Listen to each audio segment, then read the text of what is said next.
전도서 4장 7절로 12절의 말씀을 다 같이 봉독하시겠습니다. 내가 또다시 해 아래에서 헛된 것을 보았도다. 어떤 사람은 아들도 없고 형제도 없이 홀로 있으나 그의 모든 수고에는 끝이 없도다. 또 비록 그의 눈은 부요를 족하게 여기지 아니하면서 이르기를 내가 누구를 위하여는 이같이 수고하고 나를 위하여는 행복을 누리지 못하게 한가 해도 이것도 헛되어 불행한 노고로다. 두 사람이 한 사람보다 나음은 그들이 수고함으로 좋은 상을 얻을 것임이라. 혹시 그들이 넘어지면 하나가 그 동물을 붙들어 일으키려니와 홀로 있어 넘어지고 붙들어 일으킬 자가 없는 자에게는 화가 있으리라. 또 두 사람이 함께 누우면 따뜻하거니와 한 사람이면 어찌 따뜻하랴. 한 사람이면 패하겠거니와 두 사람이면 맞설 수 있나니 세 겹줄은 쉽게 끊어지지 아니하느니라. 아멘. 우리가 이 세상 가운데 살면서 믿음의 사람답게 살 수 있는 것은 자기가 어떤 상태에 있는지를 이제 각성하는 것이다, 이렇게 볼 수 있죠. 다시 말하면 우리의 인생은, 우리의 수명은 유한한 것이지 무한한 것이 아니다는 것이죠. 그렇다면 내 생명이 끝나는 그날에 우리가 주님 앞에 설 때에 어떤 모습으로 내가 설 수 있는가를 생각한다면 우리가 이 땅에 살면서 하나님 앞에 지혜를 구하는 것이 되겠죠. 하나님의 뜻이 무엇인지, 하나님의 영광이 무엇인지, 이 땅의 나그네 길에 살면서 하늘나라에 정말 그 모든 것들을 쌓아놓는 이런 삶을 살 수 있는 것은 무엇인가? 사실 이 땅 가운데 그 영원한 것처럼 생각하기 때문에 계속 움켜쥐는 것 아니겠습니까? 남보다 좀 더 벌고 좀 더 누리고 이제 이렇게 살고 싶은 이런 열망들이 각 사람에게 있는 것들을 우리가 보게 되는 것이죠. 근데 내 인생은 언젠가는 끝이 온다라고 생각하면 이 세상 것에 그렇게 많은 이 모든 것들을 부여하지 않는다는 것이죠. 그렇기 때문에 우리는 이 미래에 대해서 이제 준비하는 이 지혜로운 삶. 그래서 이 삶 가운데 어떻게 하면 더 잘 먹고 잘 사는 것이 아니라 어떻게 하면 내가 하나님 앞에 바르게 서서 살 수 있을까? 그리고 많은 사람들을 우리가 위로하고 격려하면서 살 수 있을까? 이런 생각들을 우리가 하고 산다면 우리는 날마다 하나님 앞에 선한 의지를 드릴 수 있는 것이고, 사실 믿음의 사람은요, 소망이 없는 자들에게 소망을 선포할 수 있는 이 믿음이 우리 안에 있어야 되는데, 이것은 스스로 경험하지 못하면 다 이론에 불과한 것을 우리가 볼 수 있게 되는 것이죠. 많은 사람들이 그렇기 때문에 내 인생은 이제 무한한 것이 아니다, 이런 생각을 하다 보면요, 오늘 하루를 굉장히 복되게 사는 거예요. 하루를 허락하신 하나님 은혜에 감사하고, 하루를 끝날 때는 하나님은 오늘 하루 동안 나를 지키시고 보존하신 것에 대해서 우리가 감사할 수 있다는 것이죠. 그렇기 때문에 이렇게 사는 사람은요, 약간의 그 여백을 가지고도 행복을 누릴 수 있는 것이죠. 잠깐 쉬었다 가는 것. 그래서 우리의 인생은요, 막 죽고 나서나 일하고 돈 많이 버는 거, 이것이 아니라 어떻게 하면 내가 자유로우면서도 하나님의 뜻을 따라 살 수 있을까가 우리의 문제가 돼야 될 줄로 믿습니다. 이것으로 해서 이제 공의와 공평이 무너지기 시작한다는 거예요. 그러니까 사람들은요, 세상에서 영원한 것처럼 이렇게 자꾸 삶을 추구하다 보니까 공의가 무너지는 거예요. 정의가 무너지는 거예요. 수단 방법 가리지 않고 어떻게 하면 내가 돈을 더 많이 벌 수 있을까, 이런 것에 집착하게 된다는 것이죠. 또 이 돈이 생기다 보면 사람의 마음 가운데 은연중에 이 높아진 마음, 사람을 부리고 싶고 사람 위에 군림하고 싶고, 그래서 그 마음 가운데 교만이 찾아오게 된다는 것이죠. 교만은 패망의 선봉이다, 이렇게 분명히 성경은 말씀하고 있지 않습니까? 그래서 이런 모습을 보면서 기독교 역사 학자로 이 아주 유명한 찰스 베어드는 교만 자체가 그에게 임한 심판이다, 그렇게 말을 하고 있어요. 교만은 융통성이 없어요. 교만은 자기 것이 마치 진리인 것이고 자기 것이 다인 것처럼 그렇게 생각하는 것 아니겠습니까? 그래서 그 높아진 마음들 그 자체, 사람과의 관계하지 못하고 이런 그 부분들은 사실 심판받고 있는 대상이다, 그러니까 그렇게 말을 하고 있어요. 많은 사람들이 세상이 이제 냉혹하다, 삭막하다, 이렇게 말하고 있지 않습니까? 근데 그것의 원인이 여러 가지가 있겠지만 불공평의 원리라는 거예요. 그렇기 때문에 이 불공평의 원리 가운데 이제 세상을 살아갈 때 참된 위로자가 없다는 것이죠. 여러분, 사실 이 세상 가운데 살아갈 때 누구든지 위로받고 싶어요. 격려받고 싶어요. 칭찬받고 싶습니다. 그런데 정말 이 세상 가운데 살면서요, 나를 격려하고 칭찬하고 이럴 사람이 그렇게 많지 않다는 것이죠. 내가 부족하면 그냥 인내하고 기다려주는 것이 아니라 그 참지 못하고 바로 자기의 그 생각과 자기의 어떤 이 감정을 폭발해버리는 것이 바로 오늘날의 세상이라는 것이죠. 오늘 본문의 솔로몬은 늘 권위자의 자리에 있었지 않습니까? 그 솔로몬은요, 섬기는 것보다 권위자의 자리에 있었어요. 그래서 많은 부귀영화를 누리지 않습니까?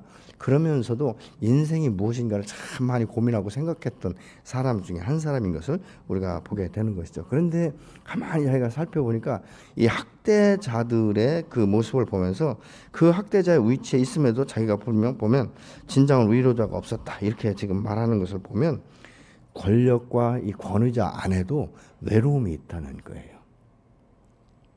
그럼 대통령은 외로움이 없을까요? 많은 권력이 있기 때문에. 그러나 어떤 위치에 올라가면요, 더 외로워진다는 거예요. 왜냐하면 자기에 있는 그 속내에 있는 것들을 쉽게 드러낼 수도 없고 또 상담할 수도 없고, 이제 그런 위치가 되면 정말 외롭고 고독하다라고 말을 합니다. 권위자가 권위의 자리에 올라갈수록 그렇다고 말하고 있는 것이죠.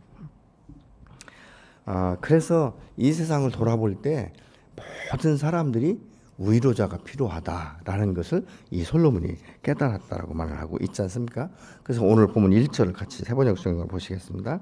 나는 또 세상에서 벌어지는 온갖 억압을 보았다. 억눌리는 사람들이 눈물을 흘려도 그들을 위로하는 사람이 없다. 억누르는 사람들은 폭력을 휘두르는데 억눌리는 사람들을 위로하는 사람이 없다, 이렇게 말하고 있어요. 억누른 사람들의 이 폭력은 여전한데 그들에게 참된 위로자, 이 격려자가 없다는 것이죠. 여러분, 사람이 말이요, 이 폭력에 억압에 확 눌리다 보면요, 뭐가 없어지는지 아십니까? 소망이 없어지는 거예요. 사람이 소망이 없으면요, 사는 것이 하나도 기쁨이 없고 감사가 없어요.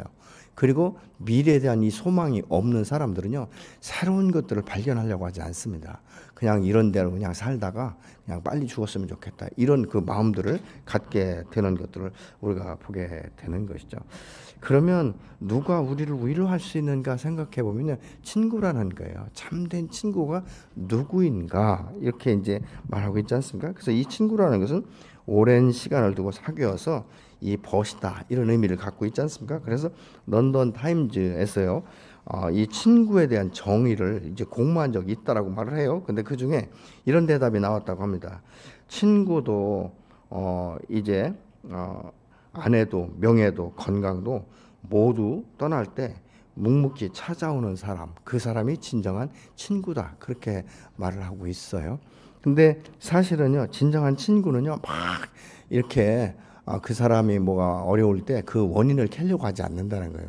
그냥 그 사람들이 말하면 그냥 말하는 대로 그냥 듣고 있다가 정말 힘들겠다, 얼마나 힘들었냐, 이렇게 해주기를 원한다는 거예요. 그런데 사람들은 그렇게 하지 않는다는 것이죠. 우리가 잘 아는 대로요, 욥이 그 전 재산을 다 잃고 다 자식들을 다 잃지 않았습니까? 그런데 이 세 친구들이 찾아와요. 그들이 찾아온 목적이 뭘까요? 욥을 위로하려고 온 거예요. 처음에는요. 위로를 하려고 왔는데 가만히 보니까 이 욥이 이런 고난을 갑자기 당한 것은 까닭없이 당할 일이 없다는 거예요. 이유가 없다는 거예요. 그러니까 이제 질문하는 거예요. 너 혹시 하나님 앞에 범죄했냐? 한번 생각해봐. 이렇게 이제 질문하기 시작하는 거예요. 그러니까 왜 그렇습니까? 욥을 막 이렇게 힘들게 하려고 한 건 아니에요, 처음에는. 그냥 어떻게 보면 순수했어요. 그래서 욥이 이 고난을 당한 원인이 무엇인가, 그 근원을 이젠 알고 하나님 앞에 나가 회개하면 문제가 해결될 줄 알았어요. 그러니까 처음에 이 사람들이 말할 때 욥이요, 점잖게 대답해요. 왜냐하면 욥기 1장에 보면 하나님께서 욥을 당대 의인이라고 인정해 주시지 않았습니까?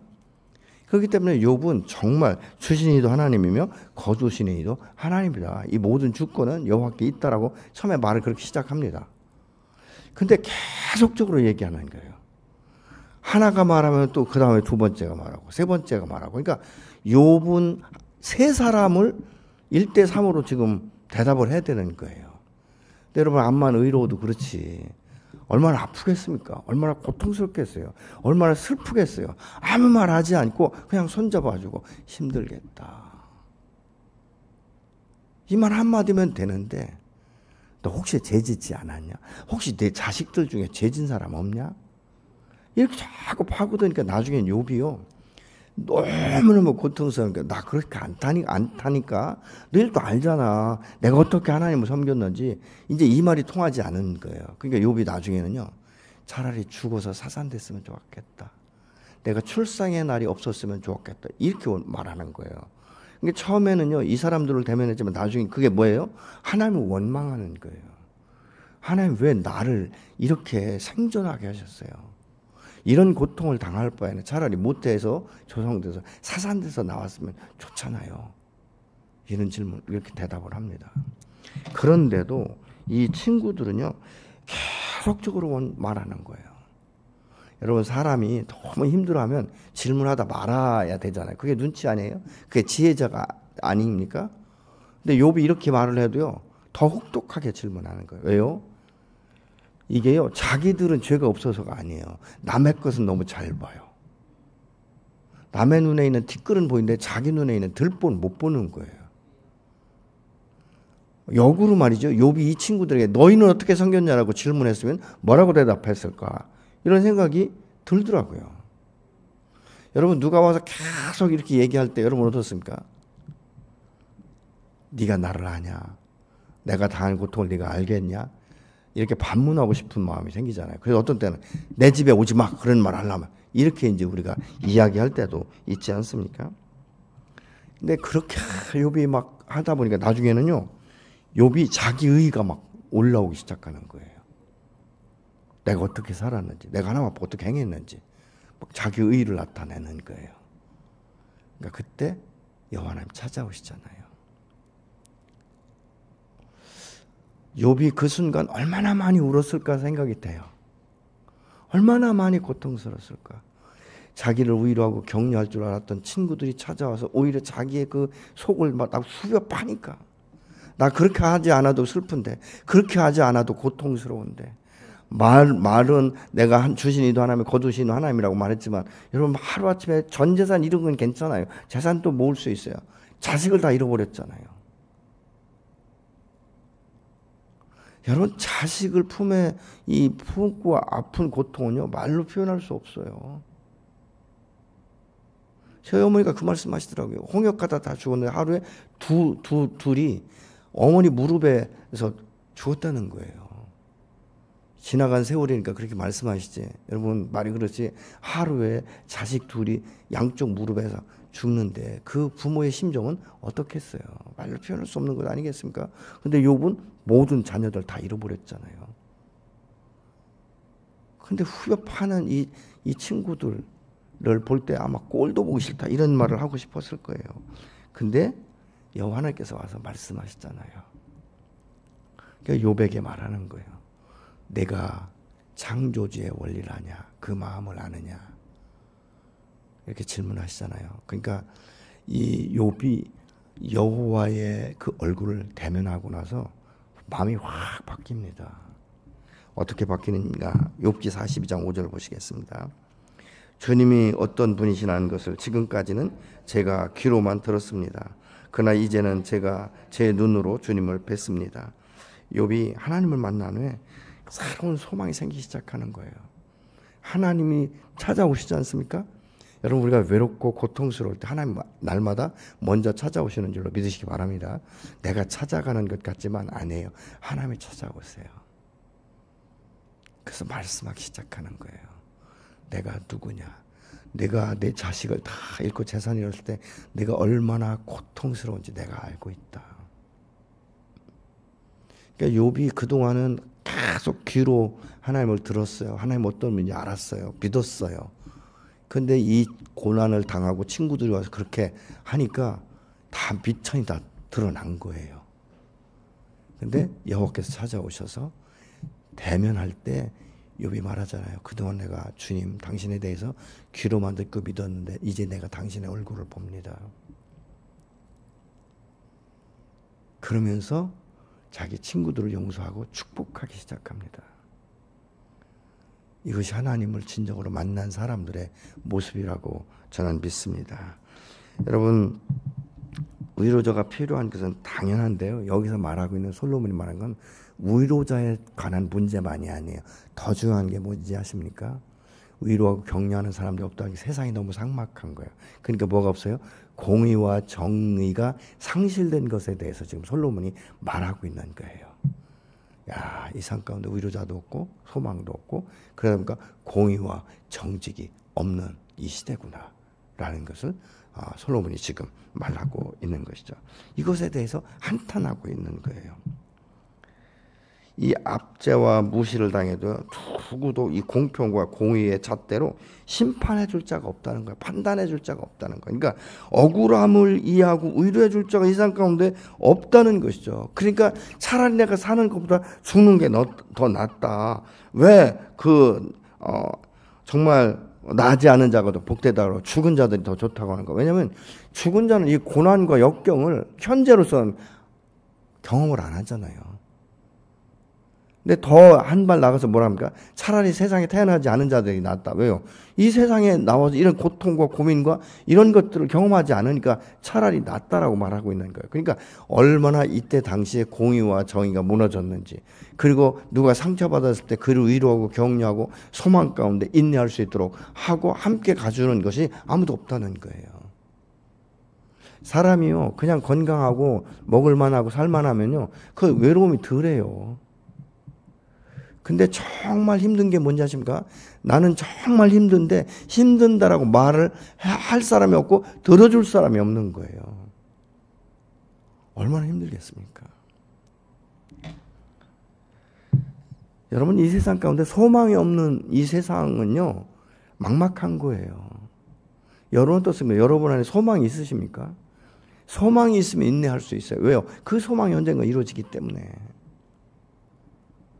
여러분, 그러나 이 세상 사람이 소망이 없다라고 말할 때 예수 믿는 사람은 소망이 있다고 선포할 수 있어야 돼요.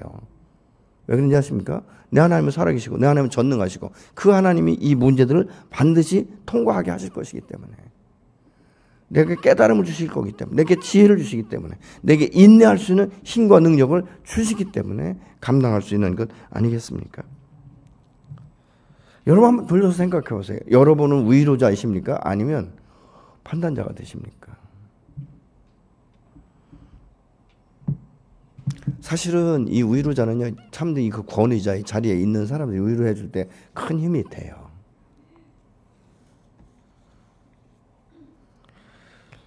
사람이요, 이 권위자로부터 잘 이렇게 격려받고 위로받고 이렇게 다스림을 받는 것은 행복한 건데, 그렇지 않으면요, 정말 하루하루가 지옥 같은 이런 그 삶을 살 수밖에 없다는 것이죠. 그러니까 이런 사람은요, 주 앞에 있어도 사명이 뭔지를 깨닫지 못해요. 하루하루가 예수 안에 있으면서도 고통스럽다고 말하는 거예요. 근데 진정한 그리스도인들은 이때에 하나님 안에서 그들을 섬기고 그들을 위로하고 그들을 격려하고 그들을 세워줄 수 있는 통로가 돼야 되는 거예요. 내 힘으로 능으로가 아니라 나와 함께 하시는 그 사랑의 하나님이 내가 경험되어지는 하나님이시기 때문에, 나도 이런 고난과 역경이 있을 때 하나님께서 내게 이렇게 말씀하셨고 때로는 사람을 붙이셨고 그를 통해서 나를 도와주셨다. 이런 간증을 통해서도 이 세상 사람들에게 큰 소망을 선포할 수 있는 그런 기회가 되지 않습니까? 4절, 5절 같은 데 보면요, 4절은요, 자기 주변에 대해서 별로 신경 안 쓰는 사람이에요. 자기가 어떤 재주가 좋든지 아니면 특별한 독특한 어떤 은사가 있든지 이러다 보니까요, 그 은사에 치중해버리는 거예요. 그러니까 다른 사람과 교통을 하지 않는 거예요. 근데 여러분, 세상에 독불장군은 없지 않습니까? 그러니까 아무리 좋은 것도 이웃과 함께 나누려고 하지 않는 이런 사람들에 대해서 지금 4절은 말씀하고 있습니다. 그러니까 이 사람들은요, 여러 가지 자기의 재능과 은사나 이런 것들을 통해서 사업 수단을 통해서 돈을 많이 버는 것이 목적이 되어버리는 거예요. 그러니까 사람과 관계하지 않아도 된다고 생각하는 거예요. 나 돈만 많이 벌면 내가 자유롭게 살 수 있다. 행복하게 살 수 있다. 이런 사고방식을 갖고 있는 사람들이죠. 그러니까 인간관계에 대해서는 별로 그렇게 신경 쓰지 않는 사람들. 5절 같은 데 보면요, 돈은 많은데 일하긴 싫어요. 그러니까 게으른 거예요. 어떻게 오늘 즐길 수 있을까? 어떻게 하면 내가 하루를 보낼 수 있을까? 이런 생각만 하는 사람이에요. 내로 사람은요, 돈이 많고 적고 간에요, 일을 하는 이 행복이 있어야 돼요. 일을 하는데 보람을 느끼는 거예요. 심고 거두는 법칙을 배우기 시작하는 거예요. 근데 아무것도 안 하고 먹고 마시고 즐기자. 성경에 나오는 대로 어리석은 부자처럼 내용이나 먹고 마시고 즐기자. 근데 여러분 그게 아니잖아요. 예, 많은 물질이 있으면 좀 가난한 이웃을 돌보고 섬기고 교회 공동체에서 열방을 유업으로 취하는 이런 일에 투자할 수 있는 이런 삶으로 전환돼야 되는데 돈이 많다 보니까 혼자 먹고 마시고 즐기자 이런 사고방식 일하기 싫은 거예요. 이 돈만 있으면 된다는 것이죠. 근데 여러분 일하지 않고 아무것도 하지 않으면 결국은 건강에 영향이 오게 돼 있는 거예요. 그리고 행복이 뭔지 잘 몰라요. 여러분 돈이 있고 없고 간에 이웃을 돕고 섬길 때 얼마나 행복한지 아십니까? 그가 그것을 통해서 새로운 생기를 얻게 되고 소망을 얻게 된다면요. 그것처럼 행복한 게 없어요. 그렇지 않습니까? 여러분 그래서 우리가 틈만 나면요. 많은 사람들을 흩어서 구제할 수 있고 섬길 수 있는 이런 마음과 이 손길이 돼야 될 줄로 믿습니다. 그것이 행복이에요. 여기저기에서 그 은혜가 감사하다라고 종종 전화가 오잖아요. 연락이 오잖아요. 그게 행복한 거예요.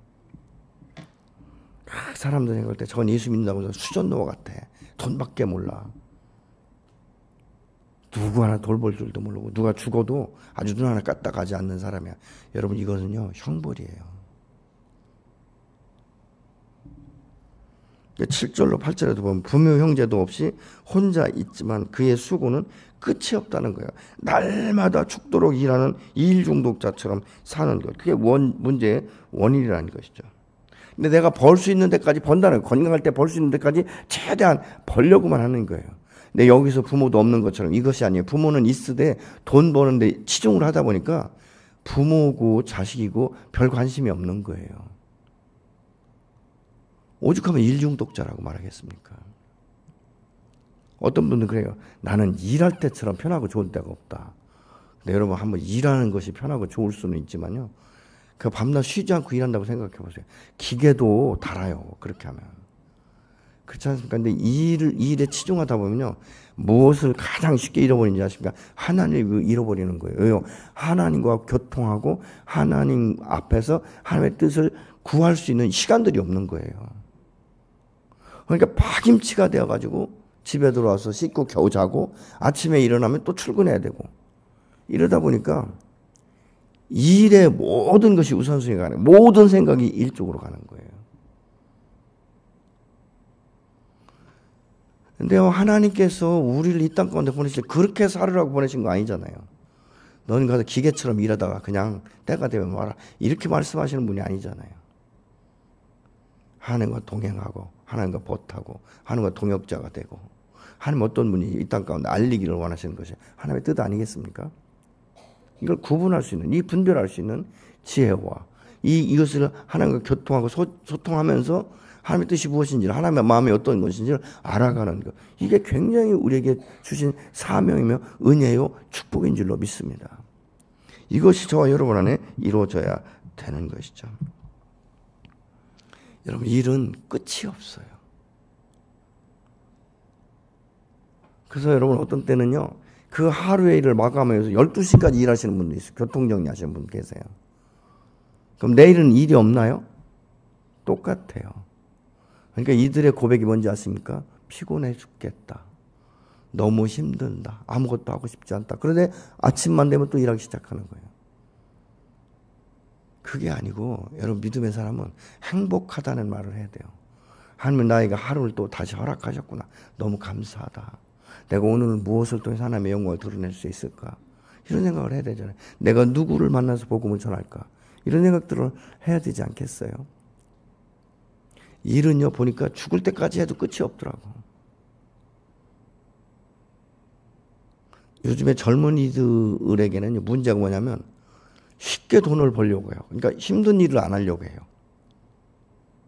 그러니까 웬만한 직장을 못 잡는 거예요. 이런 영향력들이 오늘날은요. 하나님의 종들에게도 영향력이 있어요.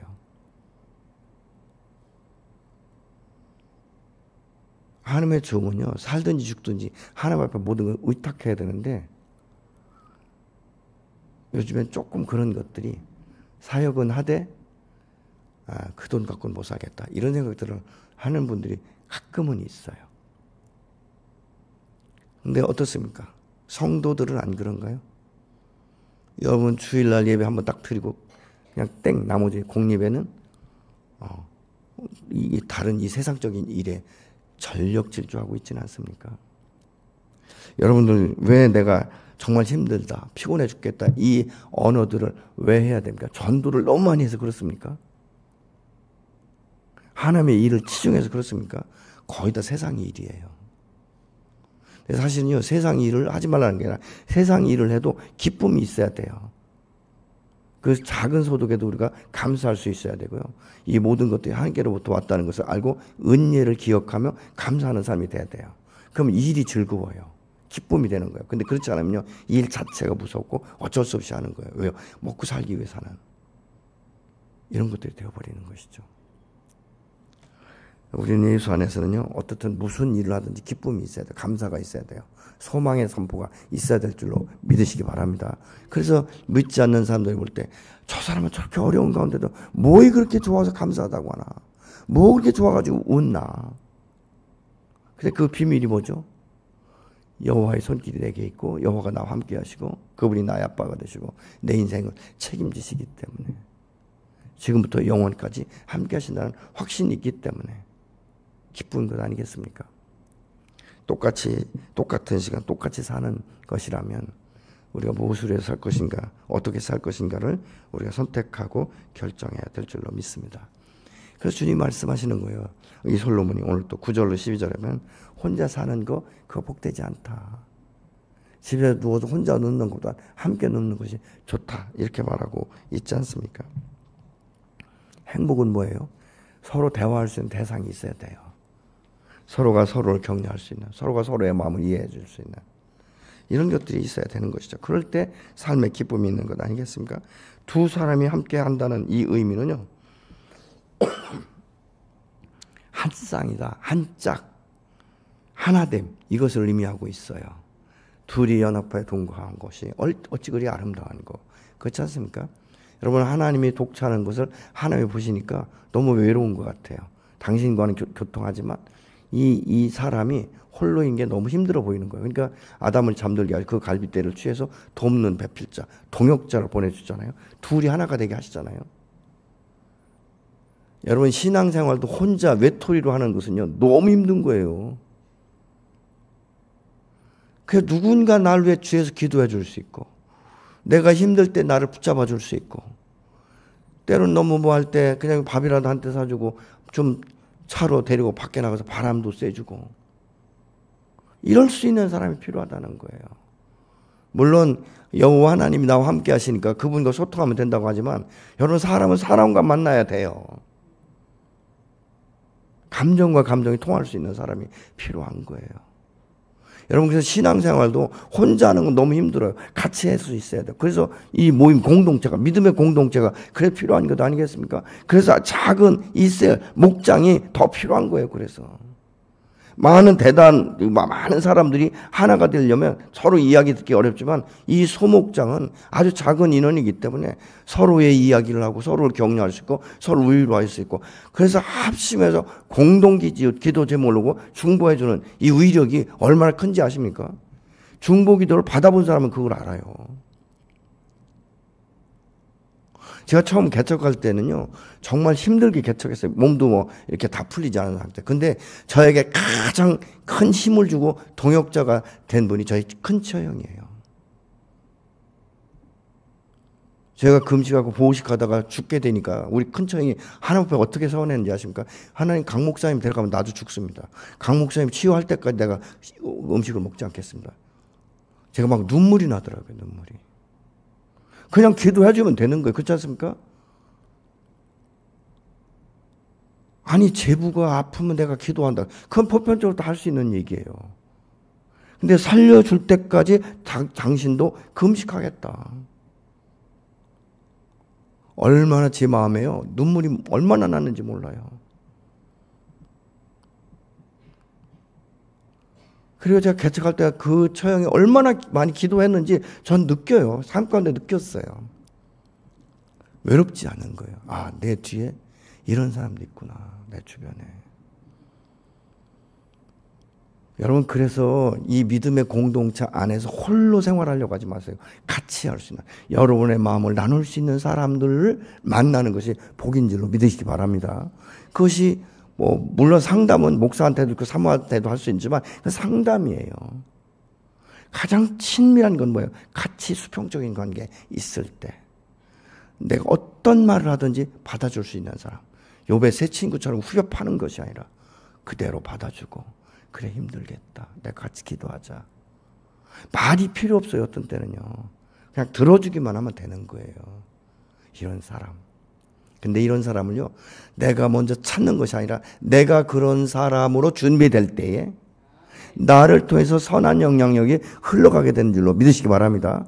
그러면 둘이가 아주 끈끈한 관계가 돼요. 말하지 않아도, 얼굴만 봐도, 눈빛만 보아도 서로가 사랑하고 서로가 격려하고 서로 존중해 줄 수 있고 아끼는 것을 몸으로 마음으로 느낄 수 있잖아요. 그래서 우리 교회 성도들은 그 목장이 그렇게 화목하기를 간절히 소망합니다. 그러다 보면 이 대목장이 또 하나가 될 수 있는 것이죠. 예수님 보세요. 이 땅에 이 성육신에서 오셨는데 아무도 예수님을 이해하는 사람이 없었어요. 그럼에도 불구하고 주님은 그 공생의 기간 동안 참 인간적으로 예수님과 상대할 수 없을 만큼의 무지한 제자들을 선택하시고 도제 훈련을 시키잖아요. 어떻게 보면 인간적으로 생각하면 참 그 사람들보다 아주 똑똑한 사람, 학문이 뛰어난 사람, 지혜로운 사람, 백그라운드가 있는 사람, 이런 사람들을 제자로 훈련시키는 게 더 훨씬 나을 것 같잖아요. 이런 사람들은요, 따지는 걸 너무 좋아해요. 예수님의 제자들은 단순했어요. 그러다 보니까 성령을 체험하고 나서 복음을 전파할 때 3,000명씩, 5,000명씩 해야 하는 역사가 일어나고 자기의 생명을 주님을 위해서 아낌없이 내어놔도 후회함이 없는 이런 제자들로 바뀐 것을 우리가 볼 수 있지 않습니까? 여러분 주변을 한번 생각해 보십시오. 여러분의 말을 아무 토달지 않고 받아줄 수 있는 사람이 얼마나 되는가? 여러분은 다른 사람의 말을 어디까지 받아줄 수 있는가? 그리고 그를 위해서 얼만큼 내가 기도해주고 있는가? 소망이 없는 자들에게 위로와 격려를 해서 소망의 메시지를 나는 지금 전달하고 있는가?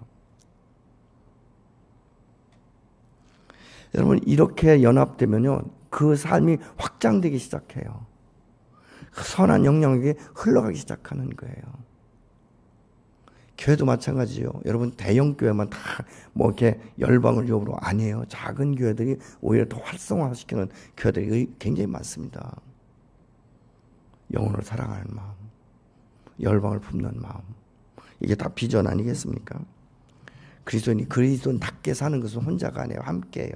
주님과 함께하고 이웃과 함께하는 것, 가까이 있는 이런 사람. 그래서 여러분 가운데 혼자 신앙생활하기 너무 힘드신 분들은요, 좀 주변을 살피셔서 함께 할 수 있는, 그래서 두 사람보다 세 사람이 더 낫다라고 말하고 있지 않습니까? 이것이 복이에요. 여러분 그리스도 안에서 신앙생활하고 교회 공동체에 나오면서도 나는 늘 혼자다 이렇게 생각하시는 분요, 다른 사람이 물론 다가와 주기를 원하지만요, 내가 먼저 다가갈 수 있는 용기를 달라고 기도하셔야 될 줄로 믿습니다. 내가 주님과 함께하고 이웃과 함께하고 함께 할 때에 얼마나 그 안에 기쁨이 있는지, 얼마나 감사가 있는지.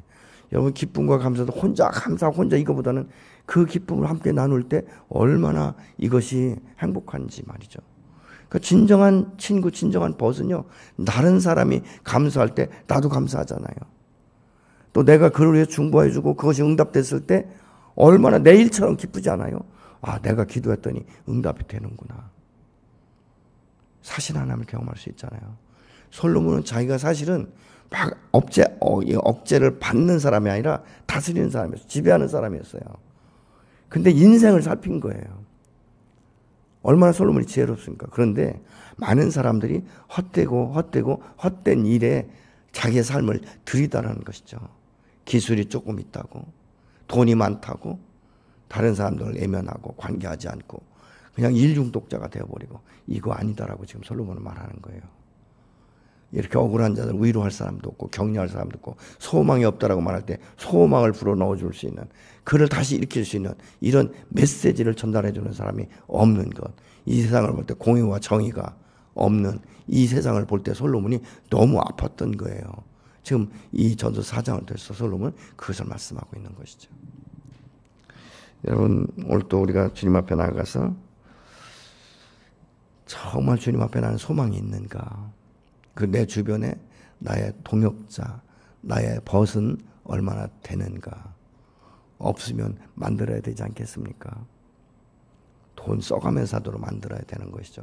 함께 식사하고, 함께 대화하고, 신앙에 대해서 토론하고, 이런 하나의 이 동역자 한 몸이 되어지는 이런 것들은 훈련을 통해서 되어지는 거예요. 내 성품은 원래 이렇다가 아니라 그런 성품을 그래도 받아줄 수 있고, 그래도 아낄 수 있고, 변화시켜줄 수 있는 이런 도움의 사람들이 저와 여러분 안에 있어지기를 예수로 축원합니다.